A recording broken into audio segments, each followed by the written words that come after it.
Sorry, mister. Paumanhin ng 5 taong bata. Hindi makapagsalita si Grayson. Natulo siya sa kinatatayuan at napaong ang kanyang bibig. Are you alright, mister? Takang sabi ng bata na tumingin sa kanya na nakakunot ang noo pagkakuha sa bola. Did I hurt you? Mahinang sabi ng bata na tumingin sa bahagi kung saan siya natamaan. Will you call the police? Hindi may paliwanag ni Grayson bakit niiyak siya. Bigla na lamang naluha ang kanyang mga mata. Mister, I am sorry. Naiyak na sabi ng bata. I didn't mean to hurt you. I thought there's no people. Sorry. I am fine. It didn't hurt me. Don't cry. Natatarantang sabi ni Grayson na nilapitan ng bata. It's just that. Never mind. Really? But why you cry? He asked, looking confused at him. My eyes hurt. Paliwanag ni Grayson. How can be there someone like him when he was a child? Was it just a coincidence? Kung bago ka pa lang sa channel neto, ibang kwento ni Ate Jane, istorya mo, ikwento ko. Huwag kalimutang pindutin ang notification bell at subscribe button. Isang buntong hiningang kumawala sa bibig ni Vera habang pinagmamasdan ang mga batang naglalaro sa playground ng subdivision. May mga lungkot sa kanyang mga mata at inggit. Hindi niya magawang ngumiti sa mga oras na iyon. Dulan siya ng sasakyan na minamaneho ng kanyang asawang si Grayson. Tahimik din ang kanyang asawa. Malalim ang iniisip. Gusto ni Vera na umiyak sa mga oras na iyon. Nawala na siya ng pag-asang magkakaroon pa ng anak na matagal niya nang gusto. Vera married Grayson 5 years ago, since they were a high school sweetheart until they officially have a relationship at college. Mahal na mahal niya ang lalaki. At madami silang pangarap sa buhay. Isa na doon ay magkaroon sila ng magandang buhay. Isang accountant si Vera, isang kilalang company nung hindi pa siya ikinasal sa asawa. Samantala ay dating manager ang asawa sa kumpanya ng magulang hanggang naging CEO ito. Nang minana na Grayson ang kumpanya sa edad na 25. Biniyayaan si Vera sa lahat, magulang at kapatid na nagmamahal sa kanya. Mapagmahal na butihing gwapong asawa at 2 kaibigan who always there for her. Magandang buhay. Wala na siyang hinihiling pa sa mga bagay sa buhay. Hanggang napagdesisyon siyang tumigil sa pagtatrabaho at mag-focus sa magiging family niya. Ngunit sa loob ng 2 taon ay hindi lamang siya nabuntis. It worried her. At napagdesisyonan nga nila na magpatingin sa doktor. Sabi ng doktor ay maayos ang matres niya. Wala namang problema. Wala rin problema sa asawa niya. Iyon ang pinagkakatakahan niya kung bakit. Sa loob ng 1 buwan ay wala din. Sa ibang doktor sila nagpatingin at sabi ay hindi magkakaanak si Vera dahil sa matres niya. It crushed down all Vera's hope and she wanted to cry in front of the doctor. Pinigilan niyang huwag ipakita ang emosyon niya. Ngunit sa loob ng biyahe pabalik, sobrang bigat na ng pakiramdam niya. Ayaw niya ng awang tingin na binibigay ng asawa niya sa kanya. Being Vera the problem made her hurt and hated herself. Bakit sa pagkakaroon ng anak, ang bagay na hindi maibigay sa kanya? Mga pangarap nila noon ay biglang naglaho kay Vera. Pangarap ng mga anak. Gustong gusto ni Grayson na magkaroon na ng anak. At si Vera ay nanliliit para sa sarili. Honey, are you? Hindi pinatapos ni Vera si Grayson na magsalita. I am sorry. At doon na umalpas ang luha sa kanyang mga mata. I am sorry. Puno ng sakit na sabi ni Vera. Kaagad na niyakap ni Grayson ang asawa. Hey, ayos lang yun. Baka nagkamali lang ang doktor. Magpa-check up tayo sa iba. Puno ng pag-asa ang sabi ni Grayson. Ngunit hindi yun nagpagaan sa puso ni Vera. Natatakot siyang marinig uli ang katotohanan. Gusto niyang lamunin siya ng lupa. At ayaw niyang harapin muli iyon. Honey, they are wrong. Magkakaroon tayo ng anak. Dagdag na Grayson upang bigyan siya ng pag-asa. Paano kung hindi, honey? Paano nang pangarap natin na mini version me and little you? I want to have a child, honey. I want it. Sabi ni Vera sa gitna ng iyak. Bakit?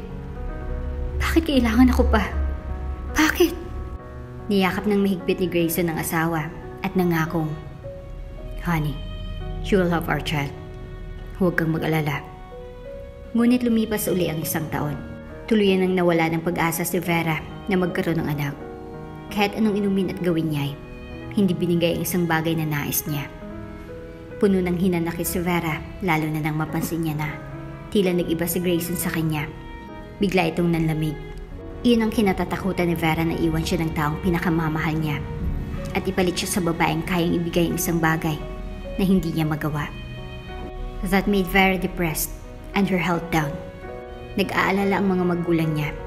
Nang makitang pumayat si Vera ng sobra, hindi niya magawang sabihin sa magulang ang totoo. Ayaw niyang kawaan siya. Halos araw-araw siyang umiiyak para sa sarili at natatakot sa magiging future niya kung isang araw ay iwan siya ni Grayson. Hindi niya kayang mawala ito. Nasanay siya na naroroon ito at sa isipan na wala na ito. It brought darkness in Vera's life. Isang araw ay hindi umuwi si Grayson sa bahay nila. Hindi lamang ito tumawag kay Vera kung nasan ito at bakit matatagalan ito. Hinintay ni Vera ang asawa hanggang makatulog siya at pagkagising ay siya lang mag-isa sa kama. Kinuha niyang phone si Babaw ng nightstand at tinawagan ang numero ng asawa. Ngunit hindi niya ito makontak. Kanina pa masamang pakiramdam niya. Parang lalagnatin siya at hindi niya maipaliwanag. Lumabas siya sa kwarto at medyo nihilo siya. Bigla na lamang ay nasusuka siya. Nagmamadali siyang pumunta sa bathroom at sumuka. Naalala niyang sabi ng kaibigan niyang si Bernadette na sign sa brain cancer. Lumukob ang takot sa kanya habang nagsusuka siya. Ayaw niyang magkaroon ng brain cancer. Bakit kailangan yun pa ang bagay na ibigay sa kanya? Nag-unahang umalpas ang luha niya habang nagsusuka. Hindi niya mapigilan ang pagsusuka at nihilo siya. Wala siyang lakas hanggang matapos siya sa pagsuka. Nakaupo siya sa sahig ng comfort room, leaning at the wall. Ganong akto siya nakita ni Grayson. Kaagad na lumapit ang asawa sa kanya. Honey, anong nangyari sa'yo? Nag-aalalang sabi ng asawa. Naamoy ni Vera ang pambabaeng perfume sa asawa. Saan pa galing ang asawa niya? Hindi ganun ang amoy ng pabango nito. Isang ideya na baka may babaeng asawa ang dumaan sa isipan niya. Saan ka ba galing, honey? Mahinang tanong ni Vera. Grayson scooped her in his arms and carried her to the bed. Sa company. Nahirapan si Vera na paniwalaan ang sinabi ng asawa. May babae ka ba? Tanong niya sa asawa. Inihiga siya ni Grayson sa kama. Hindi makatingin ng maayos ang asawa niya sa kanya. Wala akong ibang babae, honey. Nasa work ako. Hindi ko nasagot ang tawag mo dahil nalobat ang phone ko. Hindi ko na malayan. Kukuha ko ng tubig na maiinom mo. Humakbang si Grayson papunta sa pintuan. Bakit nahirapan akong paniwalaan ka, honey? Na hindi ka ba sinasabi sa akin? Huwag mo naman akong lokohin ng ganito. Nahirapan na sabi ni Vera na may lungkot sa kanyang boses. You're not in your own mind, Vera. You need to rest. Malamig na sabi ni Grayson bago lumabas ng pintuan. Nung sumirado ang pintuan ay hindi mapigilan ni Vera ang umiyak. Nagbabago ng asawa niya at hindi niya kilala ang taong minamahal niya. Nang bumalik si Grayson ay nakita niyang asawa na nakaupo sa gilid ng kama. Hawak ang phone at mukhang may kausap ito nang wala siya. Guilt. Iyon ang nararamdaman ni Grayson sa tuwing makikita at makakasama niyang asawa. Ayaw niya itong saktan ngunit unti-unti nang nawawalang nararamdaman niya para dito. Tulad nito ay nawalan siyang pag-asang magkaroon ng anak mula kay Vera. Hindi niya gustong tumira sa bahay na wala ng isang bagay na isa niyang pangarap, ang kanyang mga anak. Heto ang tubig. Untag ni Grayson. Tumingin si Vera sa kanya at pansin niyang namumugto nitong mga mata kahit ngumiti ito. Hindi niya kayang masaktan ang asawa at makita itong ganon. Guilt crushed him at that moment. Thank you. Ani Vera at ininom ang tubig.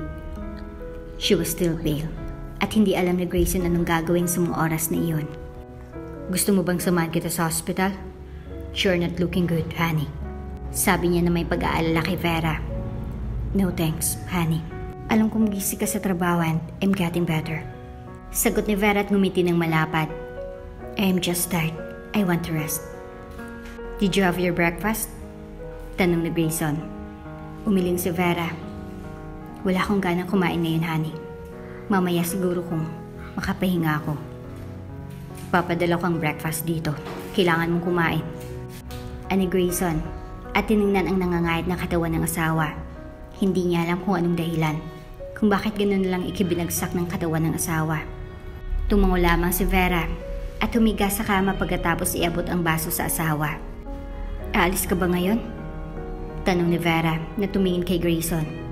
Naroroon sa mga mata nito na manatili siya sa tabi nito. Subalit ayaw niyang manatili sa tabi nito kung unti-unti nang nawawalang nararamdaman niya. Hindi niya kayang magsinungaling sa asawa at hindi niya alam kung kailan sasabihin ng totoo. Lalo na may ibang babae na siyang nagugustuhan. Isa sa bagay na ayaw niyang mangyari ay malaman ni Vera ang kasalanang ginagawa niya. Ang akala niya ay isang pagkakasala lamang ang ginawa niya, ngunit umulit iyon. Meeting Francine was unexpected happening to him. Sa babaeng iyon may bibigay nito ang gusto niya, ang isang totoong pamilya. Ngunit natatakot siyang malaman na iyon ng asawa. Kung nasasaktan ito ay nasasaktan din siya. Oo, may meeting ako sa kumpanya maya-maya. Pagsisinungaling ni Grayson na lalong nagpabigas na nararamdaman niya. Ang totoo ay magde-date sila ni Francine. Malayo sa lugar na walang nakakakilala sa kanya. Tinitigan siya ni Vera na naroroon sa mga mata nito ang sakit. At kinuyom ni Grayson ang kanyang mga kamay. Pero kung nais mong bantayan kita, ika-cancel ko. No, I'm fine. At mas unahin mo ang kumpanya. Mag-iingat ka, honey. I love you. Sabi ni Vera. Nahirapan si Grayson na ibigas ang 3 katagang iyon. I love you too, honey. Ikaw din, alagaan mong sarili mo kung wala ako. Tumango lamang si Vera at pinikit ang mga mata. Pagkasarado ng pintuan, ang katahimikan ang namutayo sa loob ng kwarto. Bumagsak ang maluwas sa mga mata ni Vera. Alam niyang wala si Grayson sa office kagabi. Iyon ang sabi ni Timothy sa kanya. Isa sa mga kaibigan ng asawa na kaibigan niya rin.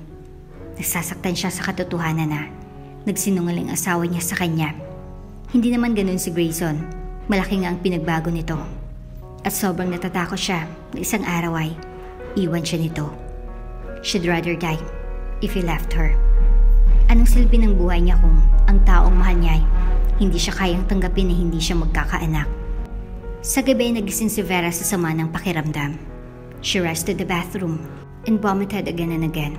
Gusto niyang naroroon si Grayson, ngunit hindi man lamang ito umuwi sa gabing iyon. Mag-isa siyang kumain sa dining table at mag-isa siyang natutulog sa kama. Parang walang balak na umuwi si Grayson sa kanilang bahay. She was starting to lose him as the days passed. Kinaumagahan ay dumating si Bernadette na sobrang nag-aalala nang nag-text si Vera na masamang pakiramdam niya. Isang doktor si Bernadette sa isang public hospitals. Isa siyang cardiologist. Binuksan ng maid ang pintuan upang pumasok ang kanyang kaibigan sa loob ng kanyang kwarto. Vera, goodness be. You are so pale. Kumain ka na ba? Tanong ni Bernadette. Inilagay ang likuran ng kamay nito sa noo ni Vera. Hindi ka naman nilalagnat. Masama bang pakaramdam mo? Tanong uli ni Bernadette. Malamang, Bernat. Pabirong wika ni Vera nang umiti nakita ang mga ngipin. Umupo ito sa gilid ng kama na puno pa rin ng pag-aalala. Nasaan bang asawa mo? Bakit iniwan ka niya dito? Busy sa trabaho. Dahilan ni Vera. Kahit siya ay hindi alam kung totoo bang pati gabi ay busy si Grayson. Busy siya? Hindi niya magawang tingnan ka dito? Dako Vera, niloloko ka ng asawang mo iyon. Sinong baliw ang maniniwala sa dahilan niya kung sabi mo pa ay hindi na umuwi dito? Malamang umuwi ito sa ibang kuweba. Nainis na sabi ni Bernadette at bumuntong huminga. Vera, wala bang ibang babaeng asawa mo? Hindi naman siya ganito. Hindi ko alam. Sagot ni Vera. Dahil yun ang totoo. Kilala niyang asawa na hindi ito gagawa ng isang bagay na ikakasira nilang dalawa o ikasasaktan niya. Tinulungan siya ni Bernadette na umupo sa kama at sinandig ang likuran niya sa headboard ng kama.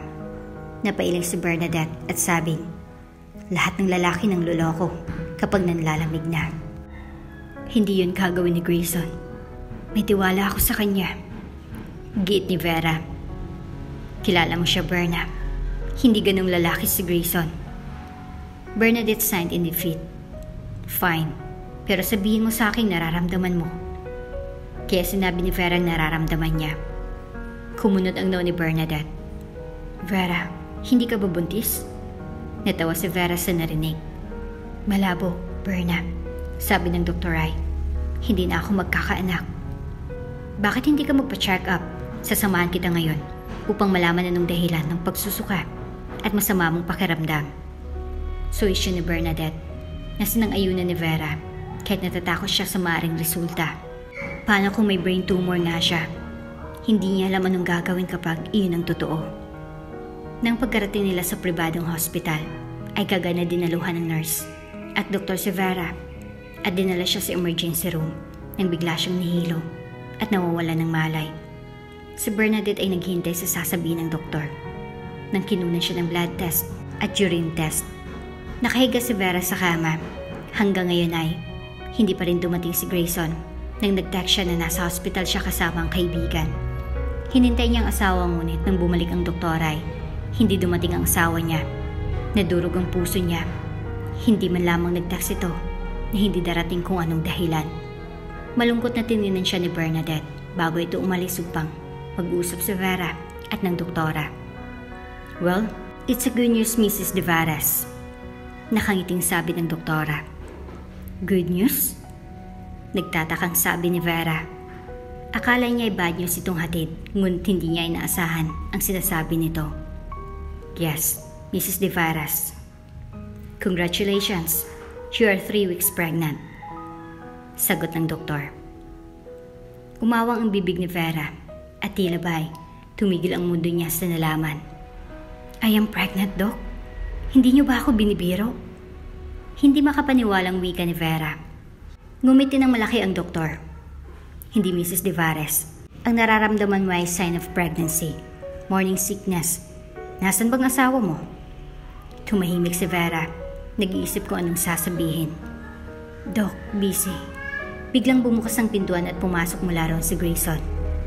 How's my wife? Puno ng pag-aalalang sabi ni Grayson na humihingal. Lumapit si Grayson sa kanya. Sorry kung ngayon lang ako, Vera. Nagulat si Vera na naroroon ang asawa niya. Hindi siya umaasa na naroroon ito. Ngunit makita ang asawa ay nanlalabo ang mga mata niya sa luhang gustong kumawala sa kanyang mga mata. Hinawakan ni Grayson ang mga kamay niya at sabing, I am sorry. He meant it, looking at her intently.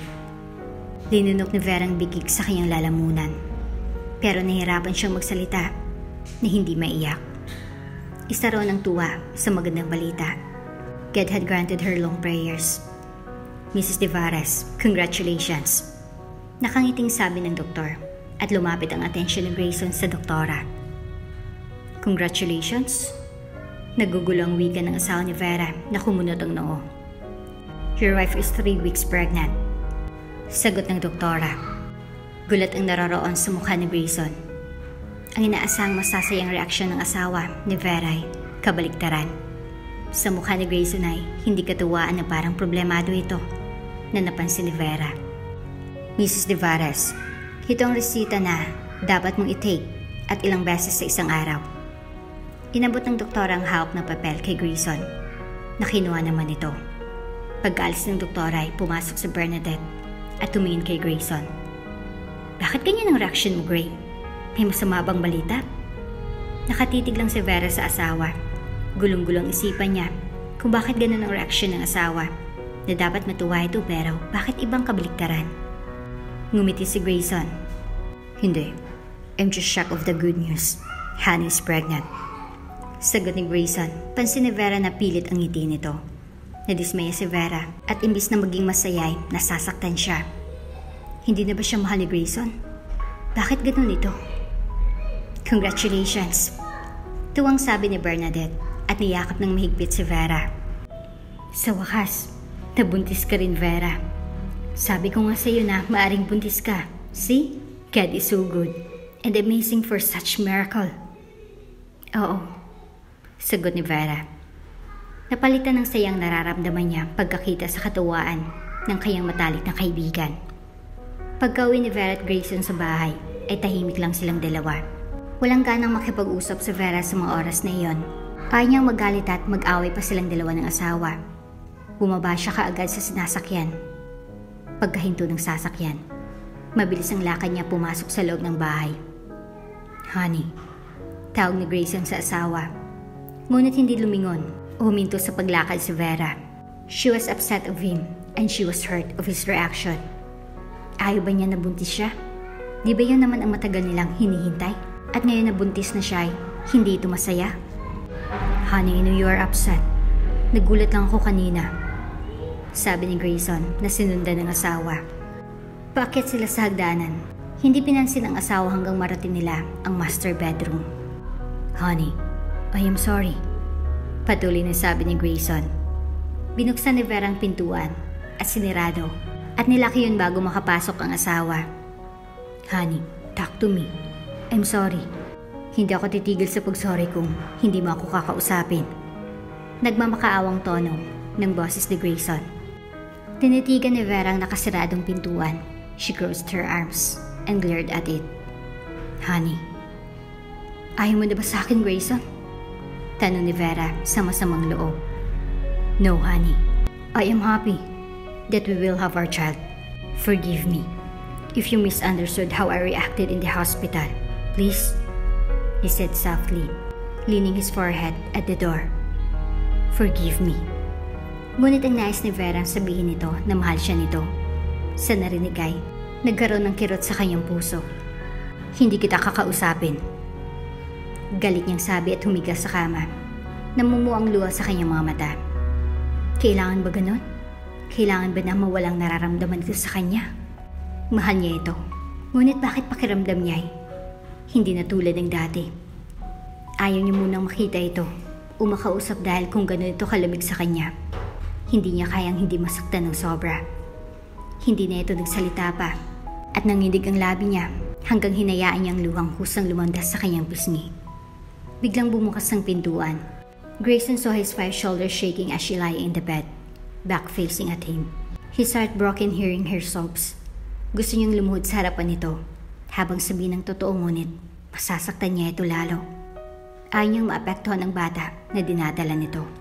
Sa totoo ay, masaya siya sa narinig na buntis ito. However, the guilt caused him to react that way. "Honey," nilapitan niyang asawa and pulled her for an embrace. "I am sorry. Sana mapatawad mo ako. You know I love you. I am sorry." Kailangan gawin niyang tama sa paraan na hindi malalaman ni Vera ang pagkakamali niya. He will be a father soon at ayaw niyang mawalang anak niya pati ang asawa niya. Umiiyak si Vera sa kanyang mga bisig habang marahan niyang hinahaplos ang likuran nito. "You don't love me, Gray. Bakit?" tanong ni Vera sa gitna ng pag-iyak. She clutched his polo shirt. "Mahal na mahal kita. Ngunit hindi ko kayang malamig mong pakikitungo. Bakit kailangan magbago ka?" Lumunog si Grayson at nagdahilan. "Nagkakamali ka lang, honey. Busy lang ako sa kumpanya at marami akong naisip. I am sorry kung iyon ang nararamdaman mo. Don't worry. I help time with you and our child." Till I was like an acid burning inside him. Hindi na siya magsisinungaling pa kapag tinapos niya ang relasyon kay Francine. "Stop crying. Nasasaktan ako na makita kang ganito. Kung ganito ka, I am losing my life slowly." Mahinang sabi niya at hinalikan ang ulo ng asawa. "I love you, Vera." Sa mga lumipas na araw ay nagkaroon ng time si Grayson kay Vera. Unti-unting naramdaman ni Vera ang mainit nilang pagmamahalan. The child inside her was such a blessing, bringing her and Grayson together like they used to be. Kaya isang araw ay nagdesisyon si Vera na pumunta sa office ng asawa. Dala ang niluto niyang pagkain sa lunchbox. "Mrs. Devares," gulat na sabi ng sekretarya ni Grayson na si Anton. Namumutla ang mukha nito na tumingin sa loob ng office ng asawa niya. "Naririto po kayo. Hindi po kayo nagpasabi." Pansin ni Vera ang kabado ng sekretarya ng asawa. Kumunot ang noo niya sa sabing, "Nasa loob ng office ang asawa ko?" "Mrs. Devares, busy po ngayon si sir. May kausap siyang client." Natatarantang dahilan ni Anton. Hindi ganun si Anton kung may client. Nakausap ang asawa niya. Nakaramdam siya ng hinala na may tinatago ito sa kanya. Kaya walang salitang binuksan ni Vera ang pintuan bago siya harangan ni Anton. Ang unang nakita niyang babaeng nasa kandungan ng asawa niya habang naghahalikan ng dalawa. Nahulog ang hawak na lunchbox ni Vera. Ang ingay noon ang naging dahilan na mapahinto ang dalawa sa ginagawa at mapatingin sa pinanggalingan ng tunog. Naluluha ang mga mata ni Vera sa galit at sakit. Her husband was cheating on her. How could he? Gulat ang rumehestro sa mukha ng asawa niya at tinulak ang magandang babae sa kandungan nito. Honey, let me explain. Ang nakita mo ay... Hindi pinatapos ni Vera ang sasabihin ng kanyang asawa. Kuyom ang kamaw na sigaw niya. Walang hiya kayo. Tumayo si Grayson upang lumapit sa kanya samantalang nakaupo ang babae sa gilid ng desk. Cross arms, and there was a smugness in her face as she looked at Vera. Akala ko, Grayson, hindi mo maghagawang bagay na ito. I can't forgive you. I can't. Naluluhang sabi ni Vera. Let me explain. Francine and I. Isang malakas na sampal ang binigay ni Vera sa asawa. Ayoko nang marinig ang dadahilan mo na puro kasinungalingan lang. Hindi mo ako mauuto. Tinulak niyang asawa at galit na nilapitan ng kabit ng asawa. Handa niyang sampalin ito pero pinigilan siya ni Grayson. Honey, huwag mong saktan si Francine. Ako may kasalanan sa bagay na ito. Pagtatanggol nito sa babae na lalong ikinadurog ng puso ni Vera. Sa sobrang galit niya ay kinuha niyang vase sa center table at akmang itatapon iyon sa gawin ng babae. Ngunit tinulak siya ni Grayson dahil na mapaupo siya sa sahig. Ang malakas na impact ay nagkaroon ng sakit sa kanyang tiyan. Nalaki ang mata niya sa ginawa ng asawa. Honey, I am sorry. Lapit ni Grayson sa kanya nang mapagtanto nito ang ginawa. Huwag mo akong lapitan. Huwag mo akong hawakan. Nakakadiri ka. Nakakadiri ka. Galit na sigaw ni Vera sa gitna ng kanyang pag-iyak. Wala kayong hiya. Wala. Napahawak si Vera sa kanyang tiyan sa kirot na nararamdaman niya at napansin niyang dugo sa gitna ng suot niyang blue pants. Her eyes widened in fear. No! No! Hindi makahingang sabi niya. Napatingin si Grayson sa dugo. Honey, you're bleeding. Let's go to the hospital. Our child. Natatarantang sabi ni Grayson at akma siyang hawakan. Huwag mo akong hawakan. Galit na sabi ni Vera. You killed our child. Puno ng sakit ang boses niya at lalong umalpas ang luha sa kanyang mga mata. You killed our child. You killed our child. Nasasaktan na sabi ni Vera sa gitna ng kirot. At sakit sa katotohanang wala ng anak nila. Honey, we need to go to the hospital. Please, we could save our baby. Naiiyak na wika ni Grayson. At hawakan siya nito ngunit inalis ni Vera ang kamay ng asawa. Nandidiri siya dito. Sinubukan niyang tumayo ngunit sobrang sakit ang nararamdaman niya. At nandidilim ang kanyang paningin. Ang isang pangarap na matagal nang hinihingi niya ay ganun na lamang nawala. Hindi niya alam paano tatanggapin iyon. Sobrang sakit ang nararamdaman niya. She'd rather die along with her child than going to the hospital to be alive and not her child. Honey, please, please. Nakikiusap na sabi ni Grayson na umiiyak. Biglang dumating si Timothy at nakitang nangyayari. Kagad itong dumalo kay Vera na sumisigaw na huwag siyang hawakan ni Grayson.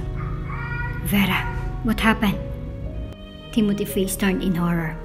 He carried Vera and rushed him out of the office. Pagkalabas ng company ay naroroon naghihintay ang ambulansya na kagad sinakay si Vera kasama si Timothy. Gustong sumama ni Grayson ngunit hindi siya pinayagan ni Timothy dahil sinabi ni Vera sa kanya bago mawalan ito ng malay. Hindi niya matiim na ginawa iyon ng kaibigan niya sa asawa nito. Killing their child. Nang magising si Vera ay ang mukha ni Timothy at Bernadette ang nakita niya at humagulol siya ng maalalang nangyari. Wala nang kanyang anak. I am sorry, sabi ni Timothy. Niyakap si Vera ng kaibigan habang inaalo siya. Vera, kung alam ko lang, noon ko pa sana sinabi na niloloko ka ng walang hiyang asawa mo. Hindi sana mawawalang anak mo. Puno ng hinanakit na sabi ni Timothy. Hindi mo yan kasalanan, Tim.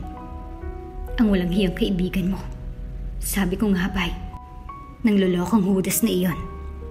Puno ng galit na sambit ni Bernadette. Farabi, alam kong hindi madaling tanggapin. Ngunit siguro ay may dahilan bakit hinayaan ng Diyos na mangyari ito. Upang malaman mong totoo at hindi ka masasaktan pati ang anak mo. God, take your child to spare him of pain of the shame of his father did. Pampagaan na sabi nito. Hindi mo kasalanan iyon. He killed your child and he will bear the truth. God will give justice for what he did to you. I swear. If it's legal to kill someone, papatayin ko siya kasama ng kabit niya. Ngunit umiyak si Vera sa nararamdamang bigati sa pagkawala ng anak. Hindi deserve ng anak niya na mawala dahil sa hayop nitong ama. Kasalanan din niya kung bakit nagpadala siya sa emosyon. Kung umalis siya, hindi din iyon mangyayari. She won't forgive Grayson and she didn't want to see nor talk to him anymore. Kung makikita niya ito ay, hindi niya alam kung anong magagawa niya. Puot at galit ang nasa kanyang puso para sa asawa. Asawang nang loko sa kanya. Kahit gustong pumasok ni Grayson sa loob ng hospital room ni Vera, ay hindi niya ito pinayagan. Alma family was in shock of what had happened to their daughter and what Grayson did. Kahit anong pakiusap ni Grayson at paghingi nito ng tawad ay, hindi na muling kinausap ni Vera ang asawa. Umakita ito. What he did was enough for Vera to end everything. Kaya nang ma-discharge siya sa hospital, ay tumira siya sa kanyang magulang. Kinang Kuya Gerson ni Vera ang mga gamit niya sa bahay nila ni Grayson. Pumunta man si Grayson sa bahay ng magulang nito, ay hindi ito pinapasok ng magulang. Di pa alam kay Vera na naroroon ang asawa. Ayaw ng magulang ni Vera na lalong magalit at masaktan ang kanilang anak kung sasabihin pa nila. Grayson was devastated of what he did. Hindi niya intensyon na mangyari iyon, pero sising-sisi siya sa ginawa. He blamed himself for everything. Kung hindi lang hinalikan siya ni Francine sa oras na iyon, pilit na hindi makikipaghiwalay sa kanya. At kung gagawin niya, sasabihin niya sa kanyang asawa ang namagitan sa kanilang dalawa. He was ready to push Francine. Ngunit hindi niya inaasahan sa oras na iyon na naroroon ang asawa niya. Sobrang gulat siya sa nangyari. Nawalan siya ng boses at hindi niya alam anong gagawin. Kita niya ang sakit at galit sa mga mata ng asawa. Kahit gusto niyang magpaliwanag ay, hindi siya pinakinggan ni Vera bagkusay. Sasaktan nito si Francine. The woman was a lawyer. At ang ama ay kilalang politiko. Ayaw niyang makasuhan ng asawa niya at masirang pangalan nito. Kilala niya si Francine. Naggagawin iyon kung sasaktan ito ni Vera. He was not defending Francine but his wife's reputation. Ngunit hindi niya inaasahan na matulak ang asawang akma nitong itatapon ang kinong face kay Francine. At ngayon, he had lost his child and his wife. Kahit kailanman ay, hindi siya mapapatawad ng asawa niya. Ilang beses siyang nakiusap na makausap ito. Ngunit pati ang pamilya nito, pamilya niya rin at mga kaibigan niya rin ay hindi siya hinayaang makalapit sa kanyang asawa. Drinking whiskey in his office, Grayson was lost in thought and in self-blame. Hindi niya mapatawad ang sarili sa ginawa. Ayaw mawala ang bigat at sakit sa kanyang dibdib. Gusto niyang makita ang asawa. Humingi ng kapatawaran dito kahit lumuhod siya. A tear slipped in his eyes as she cried alone in his office at the middle of the night. 3 linggong lumipas. Vera was still grieving over loss. Nakatulala siya, nakatingin sa labas ng bintana. At sa tuwing naiisip na wala ng kanyang anak, ay tumutulo ng kusang kanyang mga luha. Vera. The word voice of Bernadette at her back na lumapit sa kanya. Tutubang makipag-divorce ka kay Grayson? Hindi ka papayag sa bagay na iyon, Berna? May halong inis sa boses ni Vera. Sa tuwing naririnig niya ang pangalan ng lalaki ay nagagalit siya. Kung maari lang na walang magpapaalala sa kanya sa asawa. Kung maari lang. Huminto si Bernadette sa tabi niya at hinawakan ang kanyang kamay. Umiyak ka na naman, of course. It's your best decision. Sadya lang na hindi mo sinabi sa akin ang bagay na iyon. I should know it first. Isang malalim na buntong hiningang pinakawala ni Vera bago nagsalita. Sinabi ko sa magulang ko ang desisyon kanina. Sigurado akong si Gerson ang nagsabi sa'yo. Kailan mo ba sasagutin ng kuya ko? Can we not talk about your brother and me? Gusto kong pag-usapan kung ayos ka lang ba. Pag-iiba ni Bernadette sa usapan. Mainit pa rin ang gilid ng mga mata ni Vera. Kahit ayaw niyang maalalang nangyari ay hindi niya mapigilan. May isang butas sa puso niya na walang makakahilom niyon. Ang hirap at napakasakit, Berna. Hindi ko alam anong gagawin. Hindi ko alam paano maging maayos muli. Hindi ko alam. Garalgal na boses ni Vera at hinayaang lumandas muli ang mga luha. Sobrang sakit ang nararamdaman niya. Sakit na walang lunas ni kahit ang panahon. Gusto niya na lamang makasama ang kanyang anak. Ayaw niya nang mabuhay pa. Bakit kailangang mawalang isang bahalaga sa buhay niya na matagal niya nang inaasam-asam? Niyakap siya ng kaibigan at kahit ang yakap sa mga mahal niya ay hindi maibsan ng sakit sa kailaliman niya. Hindi inaasahan ni Grayson na makita ang divorce paper sa ibabaw ng desk niya. Ang phone niya ay matagal nang nasira sa naramdamang galit sa sarili kaya naitapon niya iyon. Lalo pa ay panay tawag at text si Francine sa kanya, even to the point of threatening him. Wala na siyang pakialam kung tutuhanin ni Francine ang banta. Nasirain siya dahil nakipaghiwalay siya dito. Ngayon niya lang napagtanto na napakagago niya at sama niyang tao sa ginawa sa asawa. It was a karma to him, losing the woman he loved and the child they've been long for. Kinuha niyang paper at nakita niyang nakapirma na ron si Vera. Nanginig ang kanyang mga kamay at punitin iyon. But he didn't want to be selfish and hurt Vera more. Handa ba siyang bitawan ito kung ayaw niyang mawala ito sa buhay niya? Sising-sisi siya at gusto niya man lang kausapin ang asawa kahit sa huling pagkakataon. Subalit ayaw ni Vera na makita siya. Sino bang gugustuhin makita ang taong may malaking kasalanan? Bakit nawalang anak nila? Nanghihinang napaupo si Grayson sa swelver chair. Tinitigan ang papel na walang pag-asa sa mga mata habang ramdam niyang paghapdi ng kanyang puso at ang mainit na buti ng luha na nahulog mula sa kanyang mga mata. Sa araw din na iyon ay nagpunta ulit si Grayson sa bahay ng magulang ni Vera. Nakausapin ng asawa sa huling pagkakataon. Pagkababa niya palang sa sasakyan ay ang malakas na suntok mula kay Gerson ang bumati sa kanya. Dahilan na tumama ang kanyang likuran sa pintuan ng sasakyan. Nalasahan niyang dugo sa kanyang bibig. Bakit nandito ka? Hindi pa sabi ko sa iyo na magpakita ka ulit dito ay papatayin kitang hinayupa ka? Galit na sabi ni Gerson na tinasol ang kamao upang bigyan ng suntok si Grayson na hinayaan lang nito. Gusto kong makausap at makita ang asawa ko. Sagot niya pagkatapos ng isang suntok mula kay Gerson. Matalik na magkaibigan sila Gerson simula high school. Ito ang dahilan bakit nagkita sila Vera. At ito din ang sumuporta sa relasyon nila noong hindi payag ang magulang ni Vera at magulang niya sa relasyon niya sa anak nito. Lalong dumilim ang mukha ni Gerson at sumigaw sa galit. Sira ka ba? Wala ka ng asawa.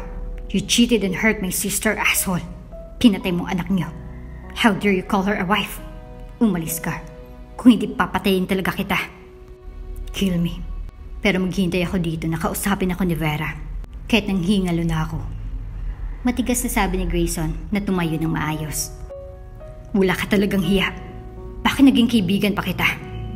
Suntok ni Gerson sa panga ni Grayson na hinayaan lang ng lalaki ngunit hinawakan ng ama ni Gerson na si Sebastian ang kamay ng anak. Papa, galit na sabi ni Gerson sa ginawa ng ama. Naawang tinitigan ni Sebastian si Grayson na hindi makilalang hitsura ng mukha. Umuwi ka na.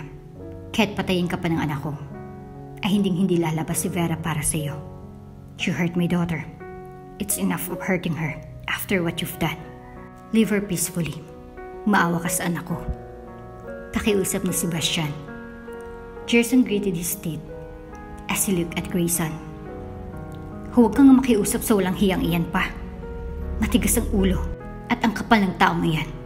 Kahit siya pa ang may kasalanan at nagkasaktan kay Vera, may gana pa siyang magpakita dito. Wala talagang konsiderasyon o pakialam. Manghang na asik ni Gerson. Biglang lumuhod si Grayson sa dalawa at nagmamakaawang boses. Gusto ko lang makita at makausap si Vera. I deserve everyone's anger. Dahil kasalanan kong lahat. Isa lang ang gusto ko.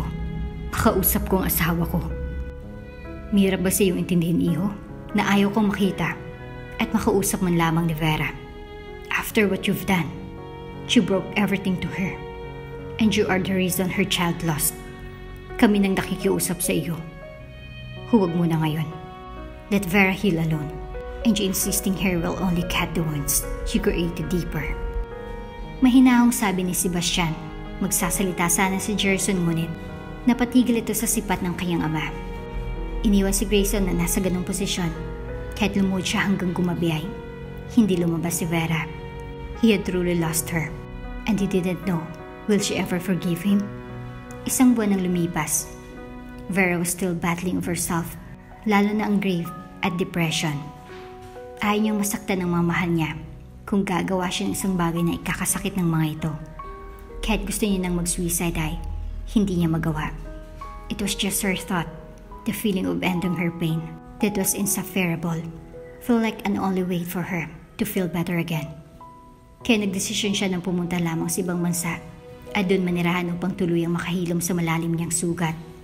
Yun din ang isang desisyon na sinuportahan ng magulang niya at ng kuya niya at ni Berna. Kung saan kasama niyang lola Ingrid niya, kung saan 20 years na ito sa Finland nakatira, na 5 taon niya na rin hindi nakikita. Pagkalaman ng lola niya, tuwang-tuwa ito, na hindi makapaghintay na pumaroon na siya. Habang inihanda ni Vera ang mga kailangan niya at nagpa-medical siya, hindi niya alam kung bakit hindi pinatawag siya ng nurse. May problema po ba? Nagtatakang tanong ni Vera pagkalapit. Miss, di ba sabi niyo ay nalaglag ang bata niyo? Pero bakit sa test ay positive kayo?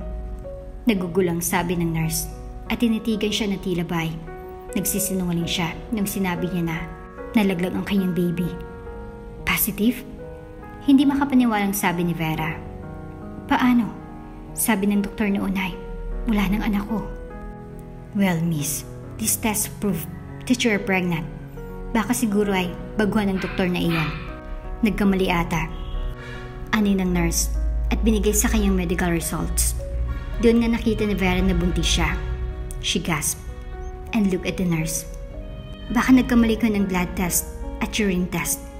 Siguro hindi akin ito. Hindi nagustuhan ng nurse ang sinabi niya at umalis ito. Bumalik sa loob ng nurse office. Akala ni Vera ay hindi na ito babalik. Akma na siyang alis nang tinawagan siya ng doktor. Miss, let's have a talk. Seryosong sabi ng doktor sa kanya and waved her to get inside. Pinatest siya ng 2 pregnancy test at parehong positive ang resulta. Parang mahirap kay Vera na paniwalaan na hindi nalaglag ang anak niya. Ngunit bakit naman magkakamali ang doktor noon sa kanya? Isang bagay na pinagkakatakahan niya. Kaagad niyang tinawagan ang kanyang magulang at sinabi ang balita. Gulat at hindi makapaniwalang reaksyon ng mga ito, pati si Bernadette at ng kuya niya. Umuwi siya sa bahay upang ipakita ang resulta. At 2 months and 1 week ang baby niya sa tiyan. Sasabihin mo ba kay Grayson ang tungkol dito? Tanong ng mama ni Vera na si Lillian. Hindi naisip ni Vera ang bagay na iyon. Hindi ma. Ayaw kong mawala ulit ang bata kung susubukin niya yung patayin ulit. Dahil sa mistress niya. Sana masaya siya sa ginawa niyang panloloko sa akin. He deserved to carry the weight of thinking he killed his child. Karma na iyon sa kanya. Naroroon pa rin ang puot sa tinig ni Vera nang sinabi iyon. Hinawakan ng ina niya ang kanyang kanang kamay ng marahan at sabing, kung yun ang gusto mo. Pero ang galit sa isang tao ay hindi nakakabuti. Forgive him at that way. You will live in peace. Carrying hatred will hinder your healing process. Minsan, mas madaling magkamuhi ng isang tao ngunit mahirap magpatawad. Isa sa bagay na hindi nakaka-move on ang isang tao dahil hindi nila matanggap at hindi nila kayang magpatawad. Nakaramdam ng inis si Vera sa sinabi ng kanyang ina na may punto naman. Subalit paano niya mapapatawad ang isang taong nagdurog ng kanyang puso? Minsan ang pagmamahal ay hindi sapat kapag nawasak na ng tuluyan. Lahat ng pangako sa altar ay ang lalaki mismong nagsira. He was good at breaking it at the end when he promised forever and always.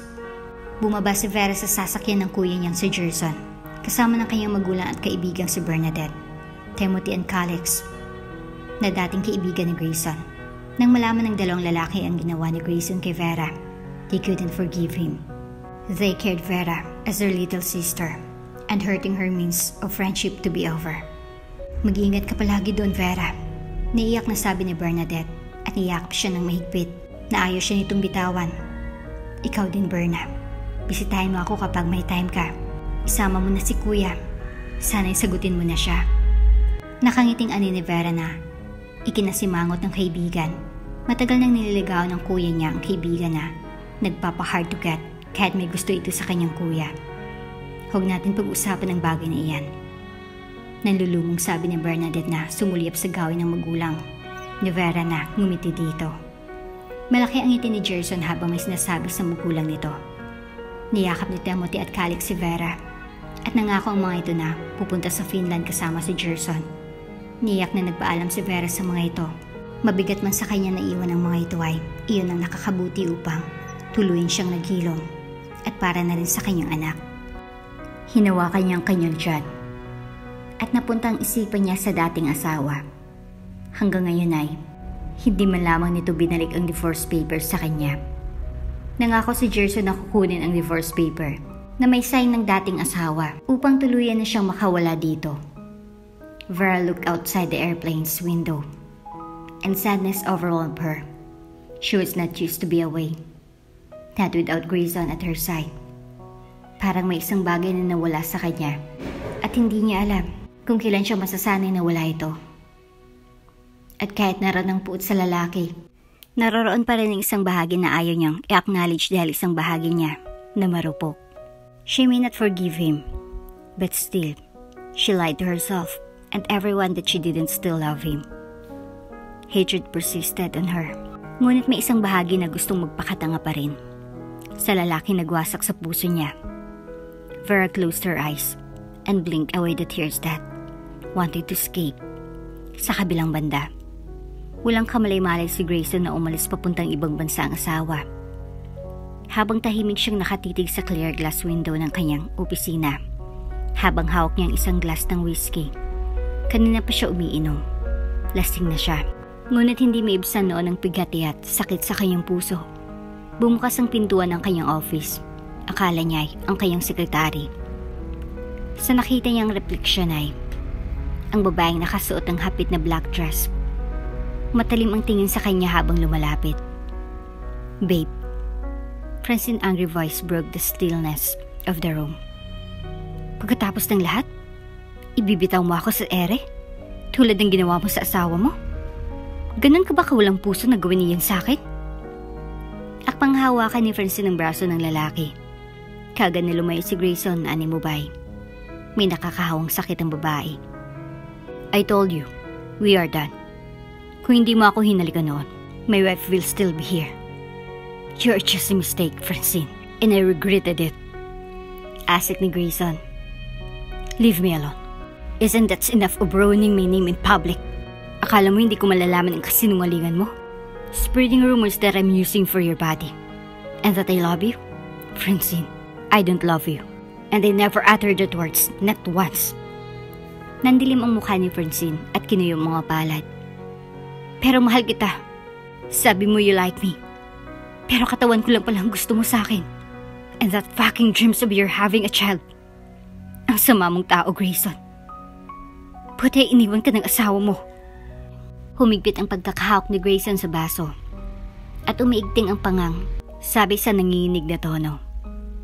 "I don't judge your body. Akala ko naiintindihan mo ang isang bagay ng pangarap ko. A child of mine. Isang beses lang may nangyari sa atin, Francine.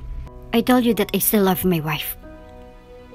Pero nagsabi ka rin sa akin na unti nang nawawala ang nararamdaman mo. But what changed, Grayson? I am still here because I love you. Hindi kita iiwan tulad ng asawa mo at ibigay ang oras sa'yo. A dozen of children. Diba iyon ang gusto mo? A child na hindi maibigay ng asawa mo? At laging may oras sa'yo? At gawin na ng gusto mo?" Ani Francine na lumapit kay Grayson. "I thought it's what I want. But I am wrong. Gusto ko ang asawa ko. Her love. Her understanding. Her happiness over small things. And the way she was. I miss her. And I want her." Nasasaktang sabi ni Grayson. "Gagawin ko yan. Wala nang asawa mo pating anak mo. Sino pang tatanggap sa'yo maliban sa akin? Grayson, babe. Only me. Mahinahong sabi ni Francine na tilabay. Isang bata na nakausap niya na binigyan niya ng isang lollipop. I am here.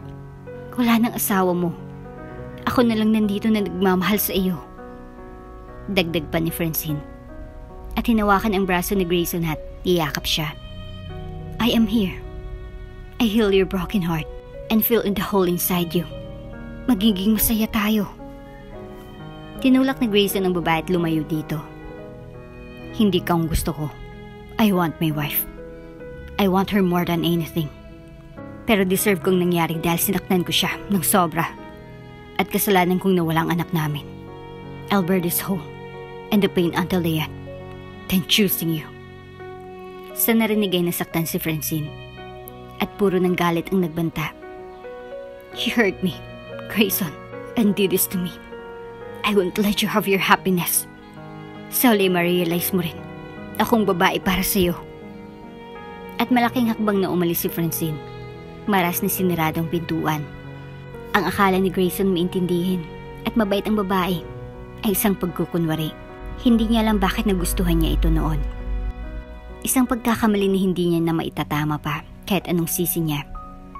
Ayaw na ng asawa niya sa kanya at hindi na siya nito mapapatawad kahit kailanman.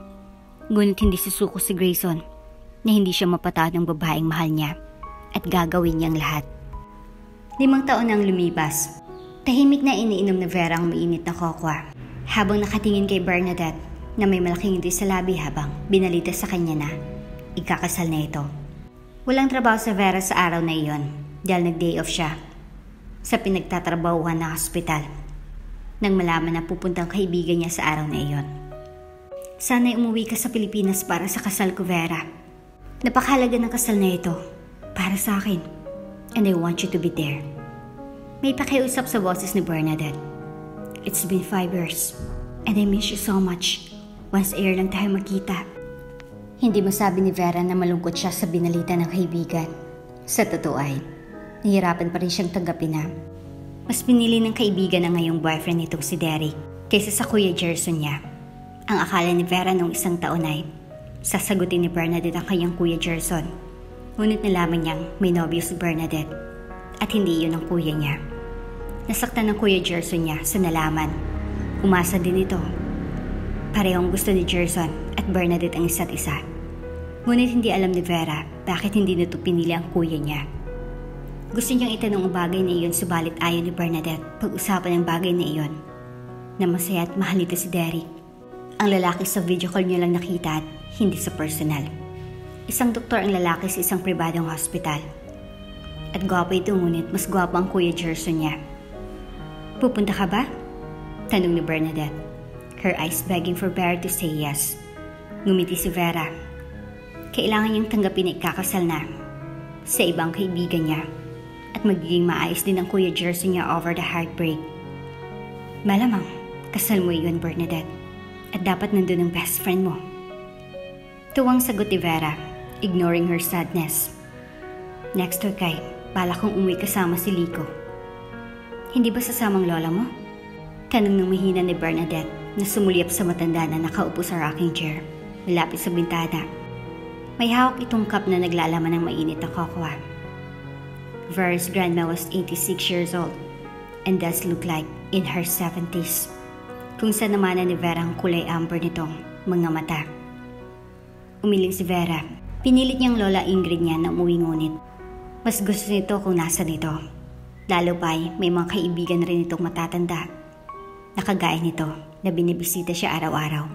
Kaya maraming grandma and grandfather ang 5 taon niyang anak. Nasiliko at paborito ng mga ito. Alam mo naman dahil sa mga kaibigan niya kaya hindi niya magawang umalis. Paliwanag ni Vera at inubos ang laman ng cup. Sa bagay, nasan ba si Lico? Hindi ko siya nakita nang dumating siya dito. Hanap ni Bernadette sa paligid bago tumingin kay Vera. Nandun sa grandma Elise niya na mahilig bigyan siya ng sweet at makipaglaro sa apo nitong si Gabriel. Sagot ni Vera tumingin sa wala ng laman na kokwa ng kaibigan. Gusto mo pa ba ng hot kokwa? Hindi na. Tanggi ni Bernadette at bumuntong hininga. Ang bilis ng panahon. 7 weeks old pa lang noon si Lico. Ngayon 5 years na siya. What a handsome boy. He looked like... Hindi tinapos ni Bernadette ang sasabihin. He looked like his father, patuloy ni Vera sa isipan. Kahit ang mismong pamilya niya, iyon ang sabi. Kahit ang dating kaibigan ng dating asawa. A carbon copy of the man who broke her heart in pieces. Ngunit wala na siyang nararamdaman na galit sa dating asawa. Sa tuwing nakikita niya ang anak. Ang anak niyang maintindihin at napakabait. And she loved her son so much. The sweet boy filled in the hole inside her heart. She was the sunshine, and the best thing happened in her life. Anyway, ano sa tingin mo magandang tema sa kasal ko? Magaling ka ba sa bagay nito? At gusto ko ng opinion mo na magugustuhan ko. Pag-iiba ng usapan ni Bernadette. Ayaw nitong ipaalala kay Vera, ang dating asawa, at baka may sugat pa itong magawa. Tumingin lang si Bernadette kay Vera. Bumukas ang pintuan at pumasok ang 5 taong gulang na bata na may dalang plasticware na may lamang hopya. Mommy, can Melis give... Lico eyes widened when he realized his Aunt Berna was there. Tita Berna, you are here! Tuwang tumakbo si Lico at mahigpit na niyakap si Bernadette. Sabi na, my favorite boy, miss me. Sabi ni Bernadette sa malaking ngiti at hinalikan ng ilang beses. Sa may katabaan ng pisngi ang batang lalaki na tawang-tawa sa ginawa ng Tita Berna nito. Hey Tita Berna, stop kissing me. You kiss more than 10. Lico said while laughing. I won't stop kissing you, my favorite boy. And you smell so good. Tita Berna miss you so much. Nanggigigil na sabi ni Bernadette. And cupped the child's face. I miss you too, Tita. Pasalubong you have? His eyes widened in excitement as he mentioned it. Nakangiti lang na nakatingin si Vera sa dalawa. And her heart tagged of seeing her son, like his father. Napansin ni Vera tumayo ang lola Ingrid niya at sabing, I'll cook our lunch, V. Ako na po, La. Umiling ang matanda at sabing, Nako, dahil matanda ng lola mo, hindi mo na ako papayagan? I'll cook and I want your friend to taste my kare-kare. Hindi na nagsalita si Vera dahil kung sasagot siya at hindi sa sang-ayon ay magpipilit lang lola niya na gawin ang gusto. Sa huli ito pa rin ang masusunod. Sa gabing iyon ay hindi makatulog si Vera. Ang isipin niya ay napupunta kay Grayson. May isang bahagi niyang gustong malaman kung anong nangyari dito. Naiinis siya na pabalik ko sa pagkakahiga sa kama. Binuksan niyang lampstand. Bakit ba kasi napuntang usapan sa ex-husband niya? Hindi siya gugulhin ng kanyang kuryosidad. Huminga siya ng malalim at napagdesisyonan na lumabas sa kwarto. It was already midnight. And she was not expecting to see her son on the couch sleeping. Akala niya ay nakatulog na ito sa kwarto. Tinitigan ni Vera ang anak ng ilang segundo at maras na bumuntong hininga. May ingat siyang umupo sa tabi ng anak. Ang mga matay, puno ng lungkot ang kanyang puso. Sa tuwing itatanong ni Lico kung nasa ng ama niya, kasinungalingan ang sinasabi niya na wala ng ama nito. Nakiusap ito na makita ang litrato ng ama niya. Nang malaman na magkamukha sila ng ama nito, nang sabi ng lola Ingrid niya. Minsan kinausap siya ng lola na sabihin na sa bata ang totoo kung sinong ama ng anak niya. La, I can't. It's better than Lico know nothing about his father. Sagot niya sa lola niya habang nasa veranda sila. It was spring, and Vera loved spring after winter. Seeing the flowers bloom, and trees that looked dead, come back to life flourish with leaves. It was a resemblance of hope for her. Nako, gusto mo bang malaman niya kung malaki na siya? Where he could harbor resentment toward you because you lied to him? Do you want that thing happen? To his hand in the end? Punto ng lola niya. Sinimsim nito ang tea. May pag-alala sa mukha ng matanda. That child yearned for his father. Your ex-husband deserved to know the truth. After what he did done to you, I understand it's unforgivable. But you can't hide the truth and won't hurt anyone when it come out. Ang pagsisisi ay nasa huli, V. Iyon ang desisyon ko, La. I don't want him to know our son. He deserve it. Puno ng galit na sabi ni Vera at humalukip-kip. Isa pa, ayoko masaktan si Lico kapag nalaman niya ng ama niya ay pinilang babae nito at muntika na siyang patayin ng ama niya.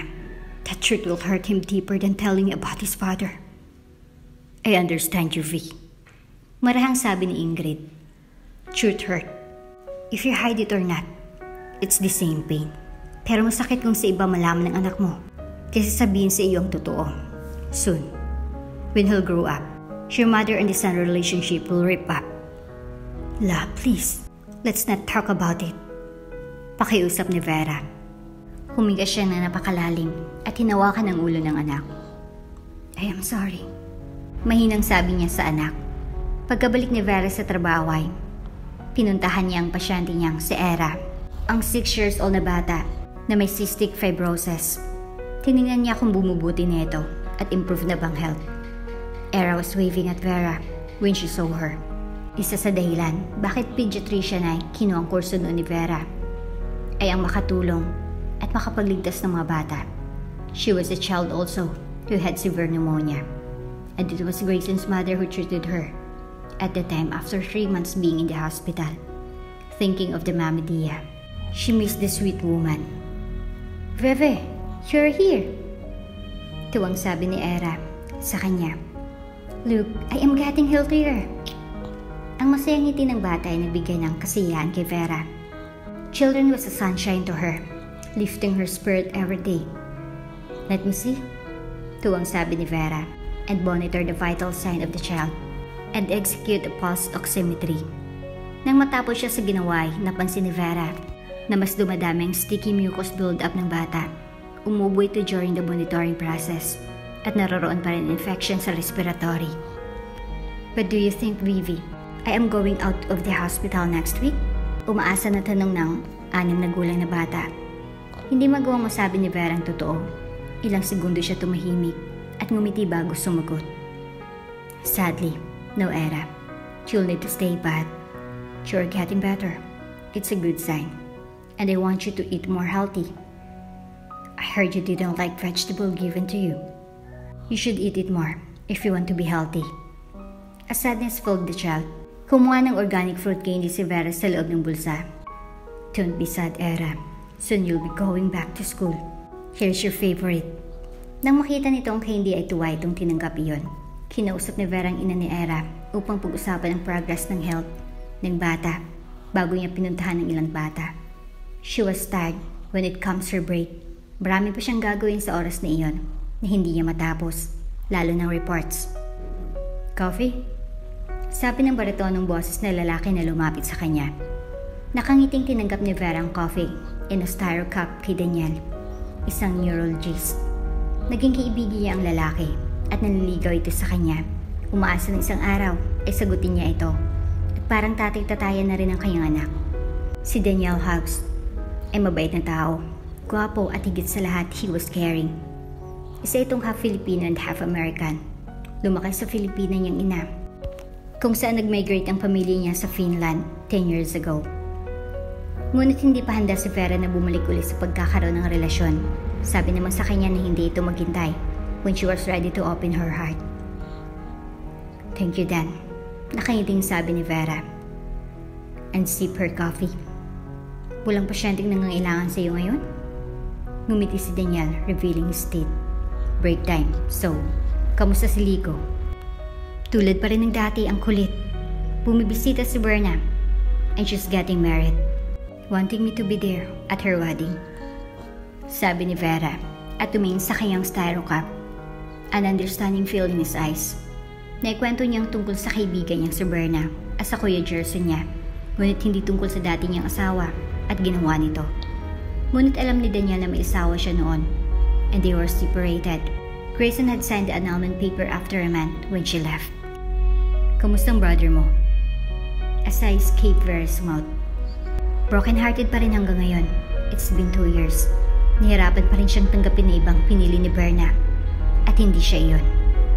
Sagot niya. It will take time for him to move on. Imagine, waiting for the woman for 10 years. Tapos sa huli, hindi ka ang pipiliin. Nasabi ni Daniel. It hurt deeply. Naiwinigan ni Vera.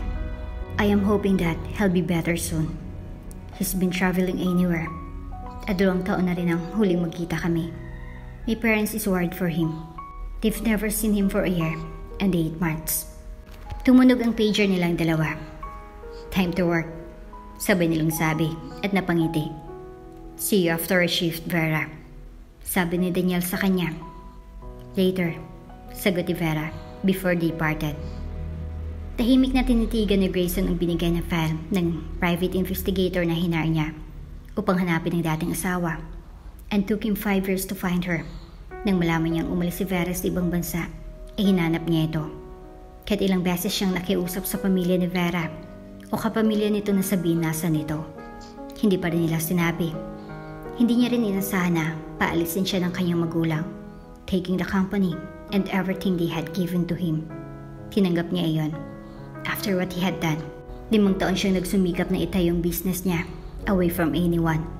5 taon na rin noong umalis siya sa Manila at doon sa Cebu na nirahan at mag-focus sa kanilang bagong business na isang printing houses at publishing house, habang hinahanap niyang asawa and how he had longed for her. Hanggang ngayon ay hindi pa rin mapatawad ni Grayson ang sarili sa nangyari noon, lalo na siyang dahilan ng pagkawala ng kanilang anak. Araw-araw siyang pumupunta sa simbahan upang mapatawad siya ng Diyos sa ginawa at mapatawad siya ng kanyang anak. Binaba niyang hawak at tinawag ang sekretary niya. Liam. Kaagad na pumasok sa loob ng office ang isang binata. Yes, sir? Sumandig si Grayson sa kanyang kinaupuan. Alis tayo ngayon. Pupunta tayo sa Finland. I want you to book a plane and rent an apartment. Masusunod, sir, sabi ni Liam at lumabas. Dumako ang tingin niya sa isang picture frame sa tabi ng mesa niya. Larawan niya at ni Vera 7 years ago. Lumungkot ang mukha ni Grayson. Sana'y mapatawad mo ako, Vera, sa pagkakataon na ito. I'll do everything to have your forgiveness and to have you back. Busy si Vera sa hospital. Maraming pasyente siya na bago at hindi na siya nagkaroon ng break. Matapos ang trabaho ay sobrang pagod na siya. Inihatid siya ni Daniel sa bahay ng lola niya. Kung nasa naghihintay sa labas ang anak niya. Pagkakita nito kay Daniel ay lumiwanag ang mukha ng bata at niyakap ito. Uncle Dan, I'm glad you are here. Did you brought something sweet for me? Kaagad na tanong ni Lico. Nasanayan nito na may dalang sweet pastries or cake si Daniel sa tuwing bibisita ito o ihatid si Vera. Surely, I would forget my boy's sweet tooth. Malaking ngiti ni Daniel. Crouching as he leveled his height to the child. Tumayo si Daniel at may kinuha sa loob ng sasakyan. Nakatingin lang si Vera sa dalawa na may malaking ngiti sa labi. Napapaisip siya na paano kung tatanggapin niya si Daniel, maging ama ni Lico. Seeing the closeness of the two, like a father and son, a hope bloomed inside Vera that Daniel would be the best father figure for her son. Sasagutin niyang lalaki pagkabalik niya sa Finland after 2 weeks vacation sa Philippines kasama ng best friend niya. Daniel stayed as he had played chess with Lico. Close din ang lalaki sa kanyang lola, Ingrid, at boto din ito sa lalaki para sa kanya. Iyon lang ay hindi niya pa nasabi sa kanyang magulang. Pero pag-uwi niya ay balak niyang sabihin ang tungkol sa lalaki at plano niyang pagsagot dito. Pumunta muna si Vera malapit sa grocery. Gustong sumama ni Daniel, pero nagpilit si Lico na maglaro ang mga ito, na hindi magawang matanggihan ng lalaki. Seeing the soft spots Daniel for her son. Inihinto ni Vera ang sasakyan sa parking lot na malapit sa Helsinki Market Square. Bumaba siya at naglakad papunta sa market. Hindi pa siya nakakalapit ay napahinto siya sa boses na tumawag sa kanya mula sa likuran. Biglang kumabog ang puso niya at napalingon siya sa likuran. Na nagginip ba siya o gawa lang na kayang isipan ang nakikita niya? Grayson, in a crisp-tailored black suit was coming toward her. At pakiramdam niya huminto ang mundo niya. 5 taon nang lumipas. Kapansin-pansin ang pinagbago ng lalaki. May kahabaan ng dating ng clean out nitong buhok. Kapansin din medyo pumayat ito at may balbas na hindi gaano kakapal. Isa sa napansin ni Vera ang lungkot sa mga mata nito at pangungulila. Niyakap siya ni Grayson. Iyong yakap ba na tila matagal na panahon silang hindi nagkita at ayaw nitong pakawalan siya. Kung gagawin ito ay bigla siyang malalaho bigla. Vera, honey, I miss you so much. Garalgal na boses na sabi ni Grayson, his face tilting down, pressing at the side of her head. Honey, kumurap si Vera. Dapat ay itulak niya ang lalaki ngunit bakit hindi niya magawa iyon? Bakit nakaramdam siya ng sobrang pangungulila at saya na makita ulit ito? Hindi tamang ginagawa niya na hayaan ng lalaki sa ginagawa. Bakit tinatraidor siya ng puso niya na makaramdam ulit sa lalaki?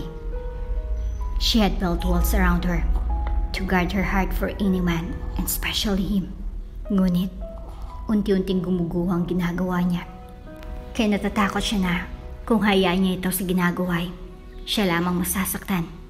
Uminit ang gilid ng kanyang luha, inilagay niyang palad sa dibdib nito at tinulak ito papalayo sa kanya. Grayson released her. Nagulat siya na makitang naluluha ang mata ng lalaki. Seeing the man she had loved before, she felt hurt. Kinayom ni Vera ang kamay and hardened herself. Umurong siya at galit na tiningnan ang lalaki. Anong ginagawa mo dito? Sinubukan niyang tigasin ng boses, ngunit halo-halo emosyon ang kanyang nararamdaman. Nagiging emotional siya at nais kumulas ang luha sa kanyang mga mata.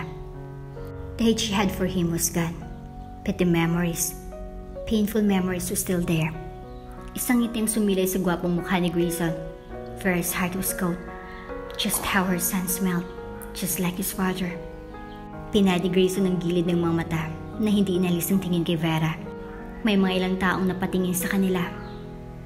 I am sorry, Vera, sabi ni Grayson at napaluha ulit ito. Naroroon sa mga matang pagsisisi that affected Vera. Tumunog siya. Inalis ang bikik sa kanyang lalamunan at iniyos ang tingin kay Grayson. Her fingers digging at her palm as she feasted. Ayaw niyang umiyak sa harapan nito at ayaw niyang makita ito sa mga oras na iyon. Vera, honey, sobrang nagsisi ako sa ginawa ko. Kasalanan ko lahat. Sobrang nasaktan kita noon. At dahil sa akin, nanginginig ang labi ni Grayson na lumunog. Pinad ang maluwas sa mga mata nito. I am sorry for losing our child. Nagugulan si Vera. Nang magsalita si Grayson ng masakit na mga salita. Bumalik ang bigat ng nakaraan, dalang iba't ibang damdamin. Hindi niya maikakailang kahinahunan sa mga mata ni Grayson, ngunit malalim pa rin ang sugat na ginawa nito sa kanya. Grayson, huli na para sa paumanhin. Bulong niya. Ang kanyang boses halos hindi marinig. Hindi mo mababawi ang sakit na idinulot mo. Nagmamakaaw ang mga mata ni Grayson para sa kapatawaran. Ngunit matatag si Vera. Humakbang siya papalayo dito nang subukan nitong lumapit sa kanya. Itinatanggi ni Vera ang sarili sa kahinaan na nagbabadya. Alam ko, at nagsisi talaga ako, Vera. Puno ng damdaming wika ni Grayson. Bigyan mo ako ng pagkakataon. Babawi ako sa'yo at tutuparin ang pangako natin sa isa't isa. Do you remember that no matter what trials comes in our life, we will fight through it? Tapos na yun, Grayson. Matagal na. Hindi na may babalik ang noon pa. At wala ng pagkakataon. You ruined it. And you are the one who broke that promise, not me. Mariing sinabi ni Vera. Ang kanyang boses ay bahagyang malakas. Hindi man kumpleto ang paghilom niya. Natutunan niyang mabuhay na may mga peklat na ginawa nito. Please. Nakikiusap ang boses ni Grayson na naluluha. Tell me what should I do to forgive me and have you. Hindi magwang tumingin ni Vera sa mga mata nito. Naapektuhan siya. Tumalikod siya at sabing, don't show yourself to me ever again. At iniwan yung lalaki na nakatayo sa may anino ng panghinayang sa mga mata nito. Habang papasok si Vera sa trabaho ay, hindi niya inasahan na makitang naghihintay sa labas ng hospital si Grayson. Pinarada niyang sasakyan. Kagabi ay hindi siya makatulog dahil dito. Balak ni sanang isamang anak dahil walang magbabantay dito, mabuti na lamang ay dumating ang kanyang magulang. Pagkalabas niya sa sasakyan ay nilapitan agad siya ni Grayson, wearing a beige trouser and a sweater. Napadako ang tingin niya sa isang bukay ng red flowers. Anong ginagawa mo dito? Paggalit niyang sabi, iniiwas ang tingin sa bulaklak na hawak nito. It was her favorite flower. And seeing it, naalala niya nung nasa kolehiyo siya. Every week binibigyan siya ni Grayson ng red poppy. Habang naliligaw ito, Grayson, with a determined look, held out the bouquet of red flowers. A silent plea in his eyes. These were your favorite flowers. I remembered how they used to make you smile. Mahinahon niyang sabi. Grayson, she can't undo the past with flowers. Ang tugon ni Vera na may inis sa tinig. Hindi ko makakalimutan ang ginawa mo.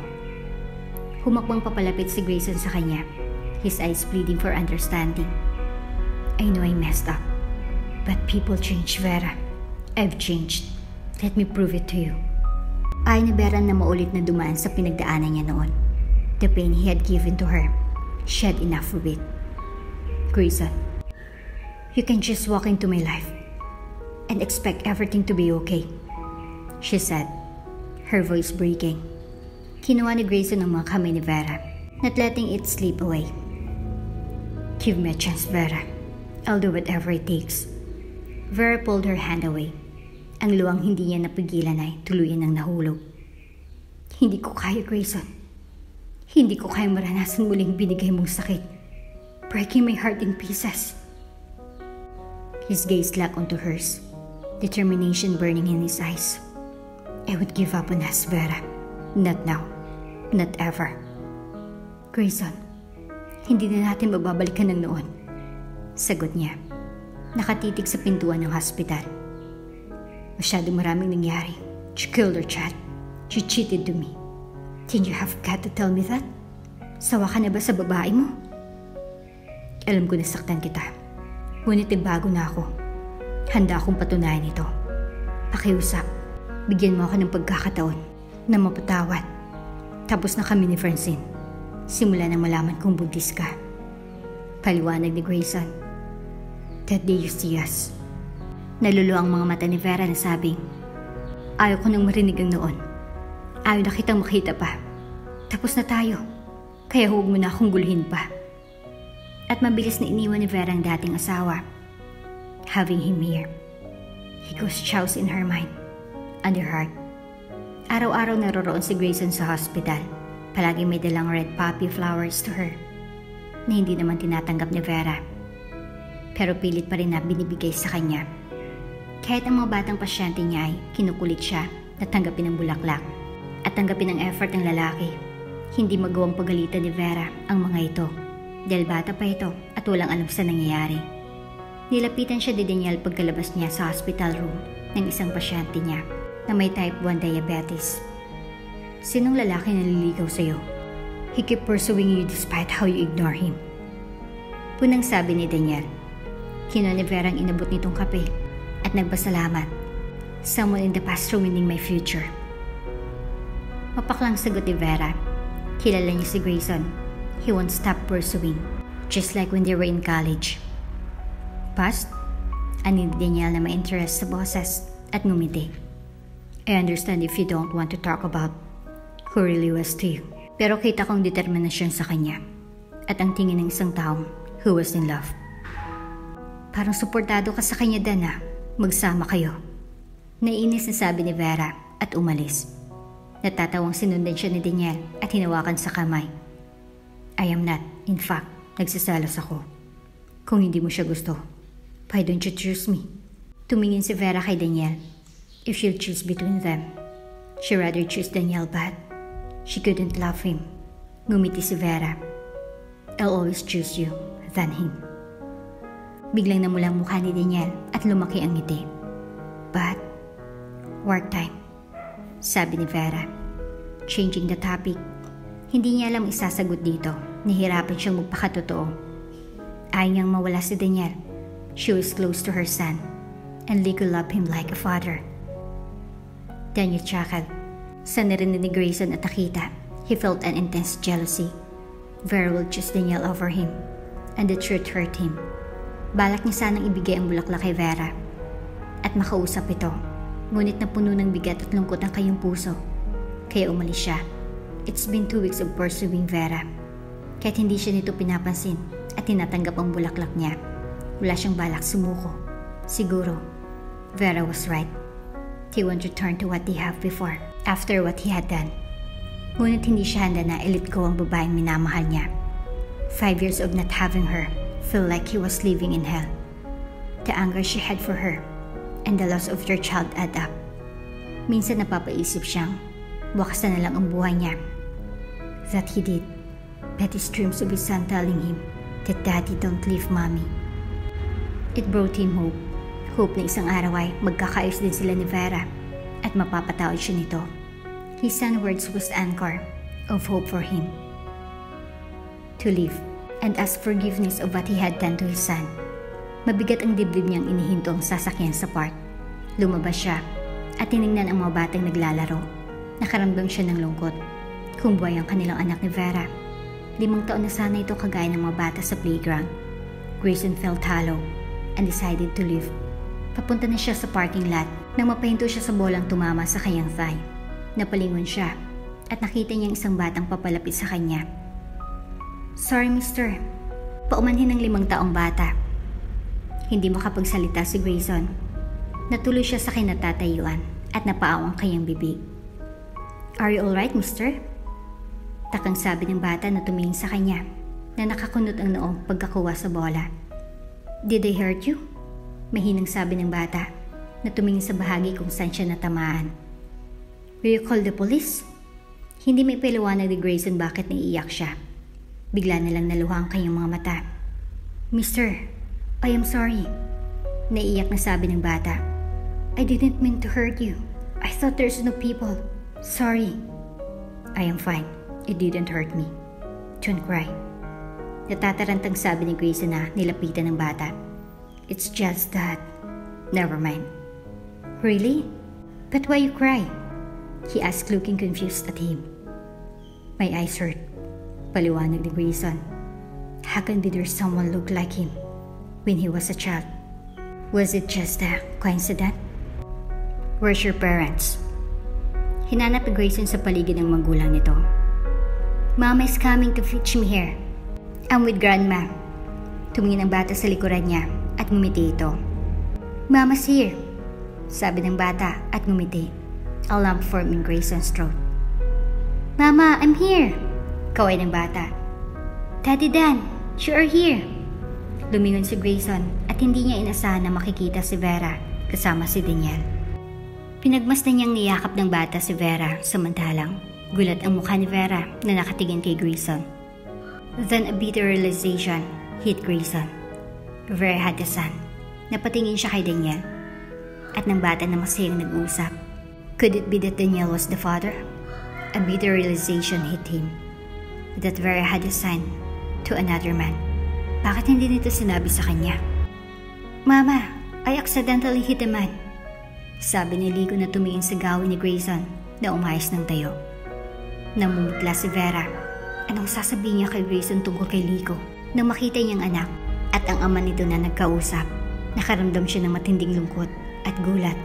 Hindi niya inaasahan na magtatagpo sila ni Grayson sa ganitong paraan. Hit him? Angat kilay na tanong ni Daniel. Nagkwento ang bata sa nangyari samantalang nakatitig lang si Vera kay Grayson na nakatingin sa kanya na hinintay siya na may sabihin dito. There was the pain in her eyes that affected Vera so much. Tumalikod si Grayson at umalis. Gusto ni Vera na sundan ng lalaki ngunit hindi niya alam kung anong sasabihin. Are you alright? Tanong ni Daniel sa kanya na may concern sa mukha. Tumingin ito kay Grayson na papalapit sa sasakyan nito. Nabigla si Vera na sinundan ng batang lalaki. Mister! Lico! Tawag ni Vera na sinundan ng anak. Hinawakan ni Daniel ang braso niya upang pigilan siya. He's Lico, father, right? Hindi sumagot si Vera. Pinagmasdan ng anak at si Grayson na mag-usap. Ngunit nais niyang marinig kung ano iyon. Ngumiti si Grayson. Ginulong buhok ni Lico bago pumasok sa sasakyan. Bumalik si Lico na may ngiti sa labi. Mama, the man is not hurt. I'm relieved. And he's not going to call police. Natawa si Daniel sa sinabi ni Lico. It was Vera's grandmother threat to Lico if he hurt someone or bully na tumatak sa isipan ng bata. Tumingin si Daniel sa kanya, hinintay ang sasabihin niya. Ngunit nihirapan si Vera na magsalita. Lumunok siya ng ilang beses. Hinawakan ng anak at sabing, Let's go and eat ice cream. Napasigaw sa tuwa ang bata sa narinig. 3 araw na hindi nakita ni Vera si Grayson. He would be there to insist at her. Withered poppies, flowers. Nakaramdam siya ng lungkot na hindi ito makita. Na para bang his presence was part of her day. Pinagsasabihan niya ang sarili na mali ang nararamdaman niya. Ngunit hindi niya magawang mapigilan na mamiss ito. Vera was hurt. Grayson was good. Edwards after all. Niinis siyang kumuha ng kape sa coffee machine at umupo sa kanyang doctor's office. Tinulang atensyon sa ginawang reports. Narinig niyang yabag na papasok sa office niya. Pagkatingin niya sa bukanan ng pintuan, it was Grayson. Holding a red puppies, nakaramdam siya ng tuwa na makita ito ngunit ikinubli niya. Sineryoso niyang mukha at sabing, "Why are you here?" Grayson smiled at her. "Ibigay to sa iyo, Vera." Ngunit pansin ni Vera ang lungkot sa mga mata nito na hindi niya mawari kung bakit. "I won't accept it." Matigas niyang sabi. Inilagay ni Grayson ang bulaklak sa ibabaw ng mesa niya. "Pwede ba tayo mag-usap? Sandali lang." Pakiusap ni Grayson. "Fine." Matabang na tugon ni Vera. Umupo si Grayson sa upuan sa paanan ng mesa. "Vera, give me a week to have a day to you. Kung after that, wala ka na talagang nararamdaman sa akin, ay..." Lumunog si Grayson at malungkot ang boses na nagpatuloy. "We'll let you go. At hindi mo na ako makikita pa. Just a week to prove to you." A week. Bibigyan niya ito ng pagkakataon to prove to him na tapos na sila, na wala na siyang nararamdaman pa. "Okay, 1 week." Sang-ayon ni Vera. "May tanong ako." "Ano yun?" Baling na tanong ni Vera kay Grayson. Alam niyang tungkol kay Lico ang itatanong nito. Nakahanda na siya sa maaring kasinungalingan na ibibigay niya. "Si Daniel bang tatay ng anak mo?" Tanong ni Grayson, his eyes searching at her. Mabilis na umiling si Vera. "Sino?" "Sa isang taong nagkamali ako na mahalin siya." Sagot ni Vera. "I am glad that I did the right thing to do, to end everything about us." Nakita ni Vera ang sakit sa mga mata ni Grayson at lumunok ito ng ilang beses. "Thank you for telling me. Available ka ba bukas?" "Nope, this Wednesday." Sagot ni Vera. "Susunduin kita Wednesday," he said in a hopeful tone. Tumangulan si Vera. Gumugulo pa rin kay Grayson ang isipin na may minahal si Vera kaysa sa kanya, ang ama ni Lico, na maaring mahal pa rin ni Vera. Sa totoo ay nasaktan siya sa nalaman na may ibang minahal si Vera kaysa sa kanya. And it hurt him. Alam niyang sa isang linggo, hindi at hindi pa rin siya mamahalin ni Vera. Umaasa siya, pero alam niya ang katotohanan na hindi na may babalik ang nararamdaman ni Vera para sa kanya. Nais siya lang makasama ito sa isang linggo bago niya ito pakawalan ng tuluyan. It would be the best parting gift for him. Siguro, matutuhan niya ring tanggapin na wala ng lahat sa pagitan nila ni Vera pagkatapos niyon. Sinundo ni Grayson si Vera sa hospital after her work at pumunta sila sa Sumilina. Hindi pa napuntahan niya ni Vera. She was enchanted seeing the Baltic Sea as the sun was setting.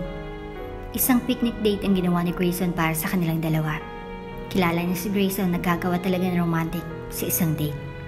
Kahit na after ng kanilang kasal, he would do things to surprise him. But lahat ng bagay nagbabago.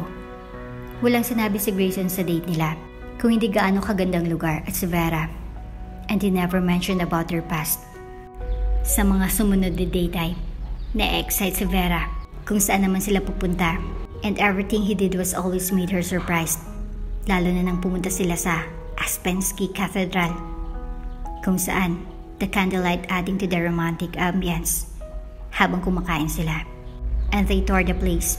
Hindi makalimutan ni Vera na sumayaw sila ni Grayson sa isang musika na paborito nilang dalawa, Shut Up and Dance With Me, na hindi man bagay kung saan sila. They were both laughing and enjoying the dance na pinatugtog sa phone ni Grayson. "I miss our young days." Nakainting sabi ni Grayson na may lungkot sa mga mata. Nakaupo sila sa harapan ng sasakyan, nakatingin sa mga bituin sa kalangitan. "I miss it too," sagot ni Vera. Tapos ng 6th date nila kung saan pupunta sila sa Sky Wilhelmski. Hinawakan ni Grayson ang kamay ni Vera at pinatayo siya. "May pupuntahan pa ba tayo?" Tanong ni Vera na nagtataka. "May gusto lang akong ipakita sa'yo," sabi ni Grayson habang naglalakad sila papunta sa parke. "Ano?" Hindi may iwasang matanong ni Vera. Hindi nagsalita si Grayson, nakangiti lang ito. hanggang marating nilang parke. Walang mga tao na pinagtatakahan ni Vera. Then biglang may violin na nagplay ng You Are the Reason by Callum Scott. Can I have this dance? Tanong ni Grayson. Ang kamay nito ay nakalad sa kanya. Hinihintay na tanggapin iyon ni Vera. Gustong maiyak ni Vera. Naalala ang mga surprises ni Grayson sa kanya. Palaging may violinist habang sasayaw sila. How she missed it. Akala ni Grayson ay hindi tatanggapin ni Vera ang kamay niya. Ngunit naghintay pa rin siya. Hanggang kinuha ni Vera ang kamay niya at labis ang tuwang kanyang nararamdaman. Inilagay niya ang kamay niya sa baywang nito at isa ay nasa kanyang kamay, lifting it in the shoulder level. Then the true violinist played from the intro and Grayson sang it. Marahang tumawa si Vera habang sumasayaw sila. Thank you. Bulong ni Grayson sa kanyang tenga. Umiinit ang mga mata niya at ayaw niyang matapos ang gabing iyon. Isang araw na lang ang natitira upang makasama niyang babaeng minamahal. And he will cherish the moment with her. Vera buried her face in his chest as they sway along the music. Tahimik ito. In silent they dance hanggang matapos ang musika. Vera's face still pressing in his chest. Vera, hindi ko alam. Bakit nagawa mo noon? Bakit nagawa mo akong saktan? Namamaos ang boses ni Vera. She cried. And knowing it, Grayson was affected. I am sorry. Ngunit hindi ko balak na saktan ka. I was guilty na tuwing nakikita kita. I was a fool when I did it. I thought. Humugot ng malalim na hininga si Grayson. I thought you will never give me a child. But it shouldn't be the reason. Sa tuwing naghagawa kong pagkakamali ko, sobrang nagigilty ako. Dahil noon, nanlamig ako dahil hindi sa iyo. Dahil sa ginawa ko. Isang beses lang may nangyari sa amin ni Francine. Ayoko maulit iyon na hindi ko sinasabi sa iyo ang nagawa ko at ang relasyon ko noon sa ibang babae. Nagpatuloy siya sa pagpaliwanag upang hindi ka masaktan lalo. Ngunit na-realize ko na mali ang ginawa ko at gusto ko itamang pagkakamali ko. Kaya pagkatapos malaman ko na may anak ka, nakipaghiwalay ako kay Francine. Nung araw na nakita mo kaming naghalikan, tapos na kami. Siyang humalik sa akin at itutulak ko sana siya pero nakita mo nang ang nangyari. She didn't let me explain. She protected her na dapat ako yung prinotektahan mo. Tinulak mo ako, Grayson. Dahil doon, hindi nagpatuloy sa sinasabi si Vera. Hindi nito inangat ang ulo. Nanatiling nakasandig sa dibdib ng lalaki habang lumuluha. I am protecting you from her, Vera. She could ruin you. Just how she ruined my reputation at the end. Ayoko mangyari iyon sa iyo ngunit nagkamali ako sa ginawa ko. I am sorry. Kung maaari ko lang ibalik ang noon, hindi ko gagawin ang bagay na iyon. Puno ng damdaming wika ni Grayson. Ang mga matay lumuluha sa sakit ng nakaraan. I am sorry. Sana mapatawad mo ako. Hanggang ngayon ay humihingi pa rin ako ng kapatawaran sa Diyos. Sa akin nagawa at sa anak natin. I'll do it until my last breath. Dagdag ni Grayson. Niintindihan ko kung hindi mo ako mapapatawad. Niintindihan ko kung wala na talagang lahat sa pagitan natin, Vera. Just give me last day tomorrow. Humagulhol si Vera at niyakap siya ni Grayson. At hayaan na kita, Vera. Pero tandaan mo na mamahalin kita hanggang sa huling hininga ko. Lumapit si Liko sa kanyang ina. Mama, are you okay? Hindi pumasok si Vera kinaumagahan. She had cried last night pagkatapos ihatid siya ni Grayson. Hindi siya makatulog ng maayos. Ulit-ulit sa isipan niya ang sinabi ng dating asawa. Napatingin si Vera sa kanyang anak at niyakap ito. Mama, why are you sad? Daddy then called, asking for you on the telephone. Is there a problem? Puno ng pagtatakang sabi ng kanyang anak. I am sorry, sabi ni Vera sa anak. Forgive me, my son. Forgive you, Mama? What did you do? Did you accidentally broke my toy? Inosenteng sabi ng anak. No, sweetheart, no. Sagot ni Vera at kumalas sa pagkakayakap sa anak. Why? Lico stared with confusion at her. I will tell you soon, and I hope you'll forgive me. Sagot lamang ni Vera. I will always forgive you, Mama. Don't be sad. I'm sad too, Mama. Smile. Ani ng anak niya at hinawakan ng maliit nitong kamay ang kanyang mukha. Ngumiti si Vera. Without you, son, hindi ako sasaya. She'll be more happy if Papa is here. But he's dead. Did you miss him, Mama? Because I miss him so much. Malungkot na sabi ng anak niya. But I'm happy because Papa is with God. And I know, Papa is always looking at us above. Hindi magawang magsalita ni Vera. Telling a lie was so hard for her when it comes to her son. Punta tayo sa park. Let's Grandma come with us. And after we eat at your favorite pizza spot. I love it, Mama. Nakatas ang kamay ni Lico at nasa mukhang labis na kasiyahan sa narinig. Tinawagan ni Vera si Bernadette. Sinabi niyang tungkol kay Grayson. Hindi makapaniwalang kaibigan niya sa kwento nito. So, anong gagawin mo? Tanong ni Bernadette over the video chat. 3 hours before the last date, Vera will have to her ex-husband. I don't know, Berna. Problemadong sabi ni Vera. Nasa loob siya ng kanyang kwarto nakahiga sa kama.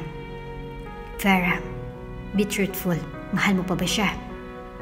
Tanong nito. Hindi ko alam. Sagot ni Vera, ngunit alam niyang totoo. Ayaw niya lang aminin iyon. Kung hindi mo siya mahal, then give him the last date. Hindi mo na siya makikita pa. Ani Bernadette. The words of seeing not him pained Vera. I don't want to. Hindi niya kayang aminin sa kaibigan niya. May nararamdaman ka pa rin sa kanya. Lahat ng tao nagbabago, Vera. Grayson did. And after all those years, he still love you. Sa totoo ay, pumupunta pa rin siya sa bahay ng magulang mo noon. Nakikiusap na sabihin sa kanya kung nasan ka. He begged always, pero wala siyang sagot na nakuha. Amin ni Bernadette. Akala ko ba wala ka nang alam kung nasan siya? O nangyayari sa kanya? Tanong ni Vera na medyo nasaktan sa katotohanan na nagsinungaling ang kaibigan. Yun ang sabi ng ina mo sa akin, Vera. How your mother wanted to tell him kasi naawa na siya para dito. Paliwanag ni Bernadette. May papayo ko lang sa'yo. Forgive him and follow the conviction of your heart and mind. Hindi mapakali si Grayson habang naghihintay sa parke kung saan sila magkikita ni Vera. 10 minuto ang nakalipas at hindi pa dumarating si Vera. Nawawala na siya ng pag-asa na pupunta ito hanggang kalahating oras na. Mabigat ang puso ay nanatili pa rin siyang naghihintay. Biglang may mensahe galing kay Vera. Isang address. Sinubukan niyang tawagan ang numerong iyon, ngunit hindi siya sinasagot ni Vera. Kaya pinuntahan niyang address. Humintong sasakyan niya sa harapan ng isang bahay. Nagtatakay, bumaba siya at nag-doorbell. Lumabas ang lola ni Vera at ito ang bumukas ng gate. Iyon ang ikalawang pagkakataon na makita uli ang lola ni Vera. Unang kita at nakausap ang matanda sa kasal nila. At bigla siyang kinabahan sa oras na iyon. Nasumbatan siya ng matanda. Pasok ka sa loob, sabi ng matanda. Nandiyan ba si Vera? Tanong niya habang kasabay ang matanda. Isa lang sasabihin ko sa iyo, iyo. May banta sa boses ng matanda. Sa pagkakataon na ito, don't hurt my granddaughter again. If you do, she'll never see the light again. She warned. Naguguluhan man si Grayson ay nangako siya. Hindi ko po sasaktan uli ang anak niyo. Nangangako ako. Nais niya lang makasama ito sa huling pagkakataon.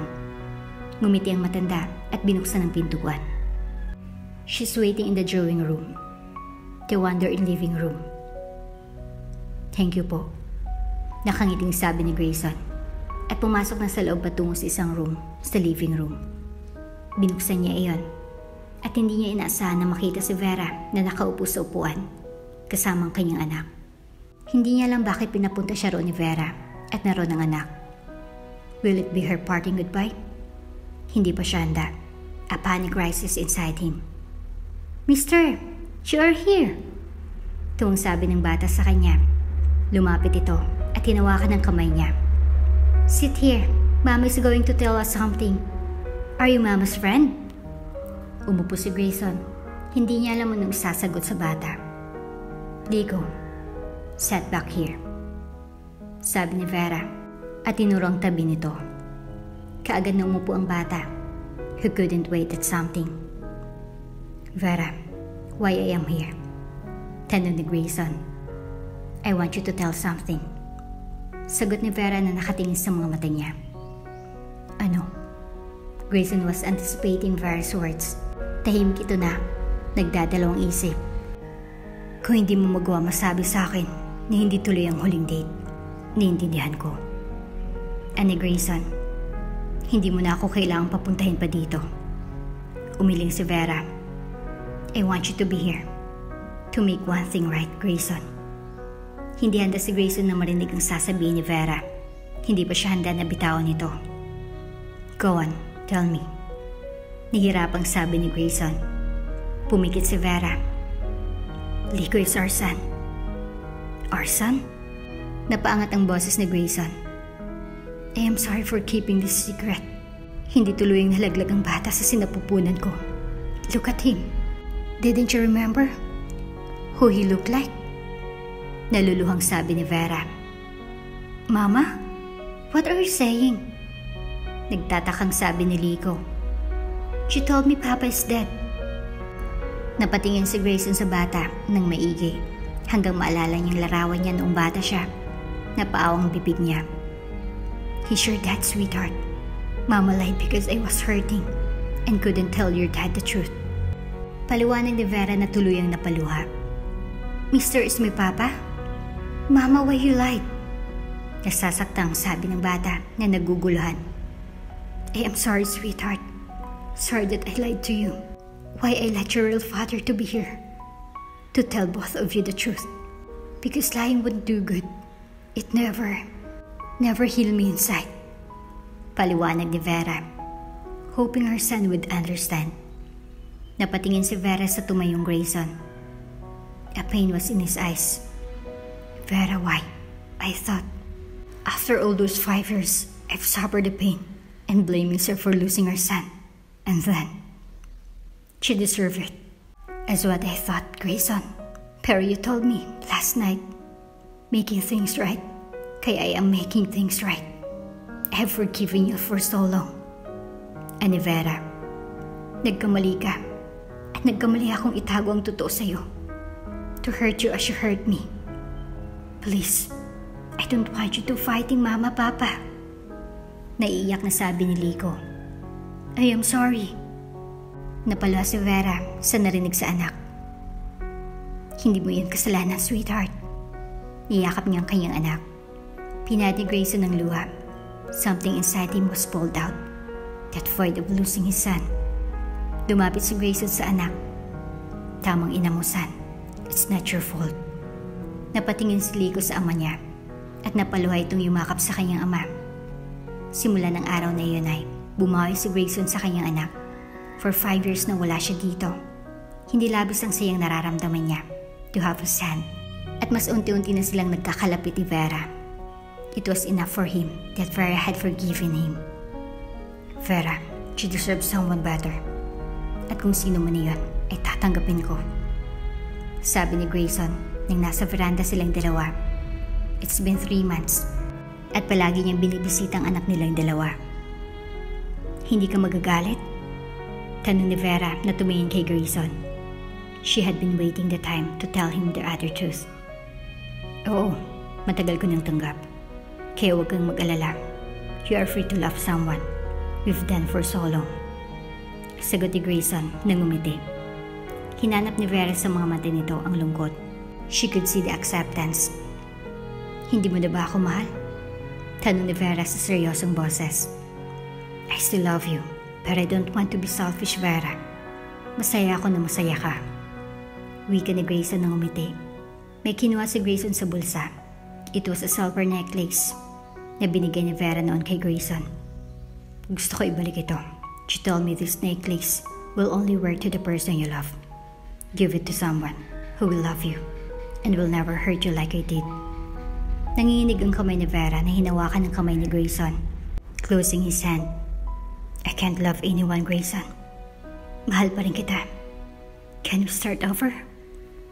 Hindi makapaniwala si Grayson sa narinig. Vera, say yes. Kung hindi, sasagutin ko si Daniel kahit hindi ko siya mahal. Banda ni Vera na sumimangon. Napatawa si Grayson. Nagbibiro ka lang. Hindi. Seryoso ako, Grayson. I still love you. I do. Even from the first time seeing you after 5 years, naroon pa rin ang nararamdaman ko. Natatakot akong aminin ng isang bagay dahil ayaw akong masaktan uli. But seeing you change, people deserve a second chances, lalo na sa taong mahal. Paliwanag ni Vera. She wrapped her arms around Grayson's neck, who was shocked of what she confessed. You mean what you said? Baka hindi natuloy ni Grayson ang sasabihin nang hinalikan siya ni Vera. Napangiti siya at hinalikan niya rin ito. I love you, they both said between their kisses, and they both laughed. Mama, Papa, Grandma and Grandpa is here with Uncle Jerson. Tuwang balita ni Lico habang papunta sa kanilang dalawa. At dito na nga po nagtatapos ang ating kwento. Hanggang sa muli!